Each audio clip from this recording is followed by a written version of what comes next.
우리가 마음 공부를 한다고 하는 목적이 뭐냐? 달리 말하면 수행을 한다는 목적이 뭐냐? 또는 수행 생활을, 신앙과 수행을 하는 목적이 뭐냐? 원불교 교당에 왜 다니냐? 뭔가 흐트러진 마음을 제대로 잡기 위해서 온다. 그래서 마음을 정리해서 어떤 힘을 얻어서 나머지 또 일주일 생활을, 하루를 내가 학업이나 직장이나 이런 생활들을 잘 하기 위해서, 가족 관계, 친구 관계, 이런 모든 관계를 잘 하기 위해서 와요.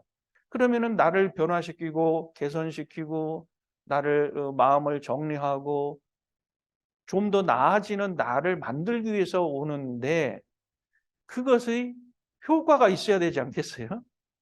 교당에 왔는데 아무런 소득도 없고 정리된 것도 없으면은 괜히 왔다라는 생각이 들잖아요. 우리가 또 일기를 쓴다 그러면 일기를 통해서 내 하루 정리가 되고 새로운 내일을 맞이하는 그런 효과가 있어야 일기를 쓰는 것이죠. 그러면 효과가 있으려면은 효과를 낮추려고 하면은 그 효과를 낮추게 하는 비결이 있어야 된다.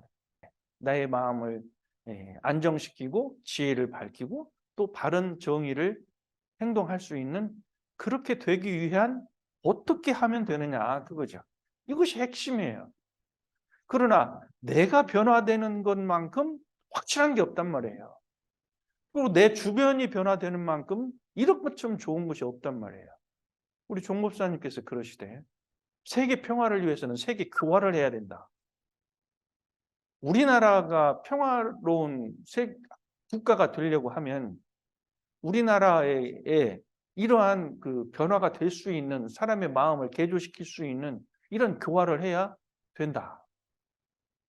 우리 가정이 행복한 가정이 되려고 한다면은 그만한 일을, 노력을 해야 가정이 평화가 오고 행복이 오는 거 아니겠어요? 그렇지 않으면 무슨 소용이 있냐 이 말이에요. 그래서 가장 실천적이고 가장 사실적인 변화를 일으키는 것이 무엇이냐?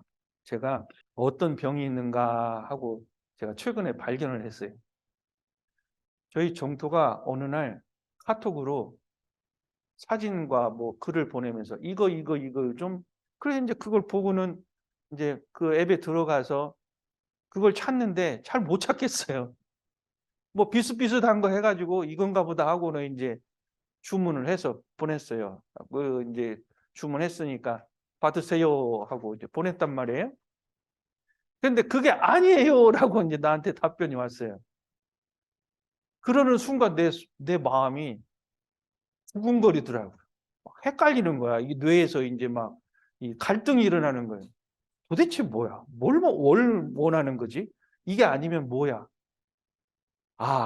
내가 왜 그 마음이 두근거리고 헷갈리고 갈등이 일어나는 그 순간이 뭐냐? 바로 내가 잘 모르는 거. 남한테 주문받아가지고 남이 뭘 시켰을 때 내가 헷갈리고 잘 모르는 것은 거기에 내가 마음이 두근거리고 갈등이 일어나고 감정이 솟아오르더라고요. 이게 내 병이구나. 내 증세구나를 그때 다시 한번 느꼈어요. 자, 그러면은 나의 이 모습을 어떻게 치유를 하지? 내 모습을 어떻게 하지? 그러면 내가 뭐 치킨의 메뉴에 대해서 계속 공부해야 되겠습니까? 아니면 모든 뭐 앱에 나타나는 상품 고르는 걸 내가 완전히 거의 알아야만 화가 안 날 거 아니에요. 척척척척척 알아서 해야 되니까. 네? 자주 해보면 알아요. 정답이긴 하죠. 자주 해보면 알아요. 근데 우리가 어떻게 자주 하냐고요. 내가 익숙하지 않은 것은 안 해버리고 피해버리는 거란 말이에요. 근데 그것이 익숙해질 때까지 그걸 반복을 계속 해야만 하느냐 이거예요. 그야말로 프랙티스, 연습, 연마를 해야 되느냐 이거죠. 근데 그건 한계가 있어요, 사실적으로. 어떻게 제가 그 앱을 다 할 수 있냐 이 말이에요. 못한다는 거죠. 그러니까는 그 경계를 딱 당했을 때 내 마음을 어떻게 관리하느냐 이거죠. 멈추느냐, 어떻게 생각하느냐, 어떻게 그 다음에 이걸 처리하느냐, 이 공부를 하는 것이 중요하다. 그런 생각을 하는 거죠. 내가 왜 마음이 불안하냐. 내가 모를 때 멈춰야겠구나. 내가 모르는 것, 자신이 없는 것을 내가 주문받았을 때, 나한테 요구받았을 때, 그때 내가 당연히 불안해요. 내 모습이 어느 때 불안하고, 어느 때 갈등이 일어나고, 어느 때 긴장이 일어나는가, 어느 부분에서 그러는가. 항상 그러는 건 아니거든요. 그러니까 나의 모습 중에서 어느 부분에서 내가 긴장하고 불안하고 갈등이 일어나는가, 그것을 캐치를 해야 된단 말이죠. 그것이 일단 나의 마음병이라는 거죠. 몸이 어디가 아프면 바로 정형외과를 간다, 내과를 간다, 그런 것처럼 내 마음에 어떠한 경기가 일어났을 때 똑같은 그런 패턴이나 현상이나 반복되는 그런 증상이 나오느냐, 그것이 내 마음병이다라고 하는 것을 캐치를 해야 됩니다.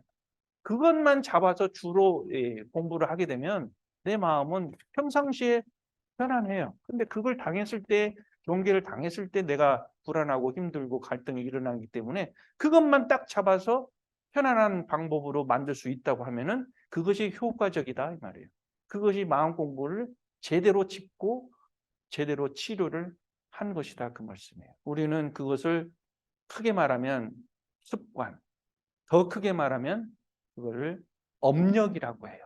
자기가 오랫동안 쌓아놓은 그 힘에 의해서 거기에 의해서 자기가 휘둘린다라는 거죠. 그래서 그것이 방해가 되고 삶에 큰 장애가 되는 것을 업장이 두껍다 그러는 거예요. 업장이 두껍다. 내가 쌓아온 그것 때문에 내가 넘어서지를 못하기 때문에 업장이 두껍다. 또는 업력에 끌려다닌다. 그런 거거든요.